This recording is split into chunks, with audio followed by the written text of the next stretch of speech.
Hey guys, I decided to do a new series called The Book Review or The Book Report. I'm not sure what I'm going to call it, but I decided to go ahead and do a series to review all of the Anne Rice novels. I have a nice collection, all but two of her works, and I decided, hey, she's my favorite author, and she's what got me into reading, so why not review these books? And so that's where I'm going to start. I'm going to start with the Vampire Chronicles. I'm going to go through the Sleeping Beauty trilogy, even. I'm going to go through The Witching Hour and those books. Every single book you can think of by Anne Rice, I'll review on this page since I love her work so much. And how I got in Anne Rice is I was a child born in the 80s, and so I watched Interview with the Vampire pretty much when it came out, even though I was probably too young to really watch it. Loved the film ever since. And that got me into wanting to read her novels.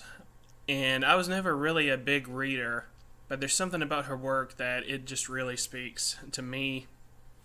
And it showed me that there is actually good books out there that are interesting, that can actually get your attention to make you want to read a book. I've been one of those people that used to start a book and then not even 100 pages in, like, put it down. I was like, I guess reading is not for me because I can't get through one book. But then I found Anne Rice and her series, and like I said, I came to it because of the movie, and I'm glad I did because I've been hooked ever since on her and her work. So I'm going to start with my first video doing an easy review, actually, because it's so similar to the film, and that is, like the title suggests, I'm going to review Interview with the Vampire. And there's not really too much to say about Interview with the Vampire because this book is actually very similar to the film. It's the story, if you guys haven't seen the movie, which I'm sure if you're watching this review you probably have. It's about a vampire who is very reluctant on being a vampire at this time, called Louis, and he finds this reporter who decides that he's been looking for a good scoop, and he interviews Louis, and Louis tells him of his life, and pretty much it unfolds just like the movie. He meets Lestat, and then through Lestat they meet Claudia. So there's really not too much to say other than some of the differences that I liked between the film and the novel. So I'm not going to really explain the novel in this video since you guys have seen the movie, but I'll tell you some of the differences that were interesting.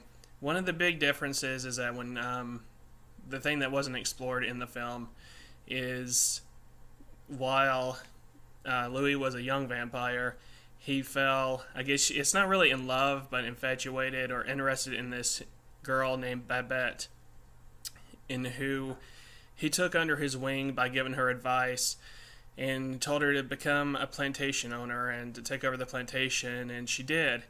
But what hurt his soul so much about this part of his life is that she surely thought that he was a demon or some demonic. When he thought he was being an angel, she thought that she was really demonic. So it just adds more to his sorrowful life of regretting ever becoming a vampire. And obviously, one of the biggest early differences is that it wasn't his wife and daughter like in the film that passed away. It was his brother in the novel that he feels like responsible for because his brother wanted to become a priest, having visions, or so he claimed, from God to give up for Louis to sell all of his possessions so the brother could go to France and become a missionary. And Louis laughed at this idea and decided that he was going to destroy anything that was giving his brother these delusions. And so his brother basically ends up killing himself. And Louis feels responsible for that. And that's what sends him into the spiraling depression that eventually leads him into being a vampire. My favorite scene in this novel that's not in the film is Vampire Louis goes to a priest and talks to a priest and asks pretty much if vampires go to hell. He wants to know are his sins forgiven even though he's a vampire. And the priest pretty much calls him a liar, saying that he's not a vampire, and Louis gets so angry at this priest that he eventually kills the priest. And obviously, for that reason, they did not film this for the movie, or at least it did not make the final cut. I've heard rumors that it was at least talked about, but for obvious reasons they didn't go through it with the film. But that was definitely a big scene in this movie. And then, obviously, Claudia in the novel, she's 5 years old, compared to Kirsten Dunst, that was 11 at the time.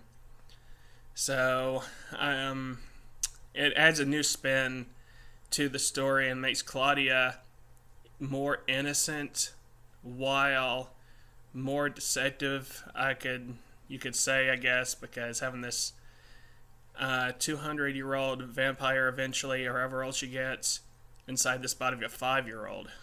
And so it's a little more innocent and easier to get targets in her prey than an 11-year-old Kirsten Dunst. Overall, if you like the film, I mean, you're going to like the novel. That's all there is to it. It's so close to the movie. So like I said, this review is not too much because if you've seen the movie, you've seen the book. So it's definitely a read if you love the movie. And I'm going to get to the other novels, and I'm going to get to the other series, like I said. So I definitely give Interview with a Vampire a really high review. I guess a 5 out of 5. I think is how I'm going to score it.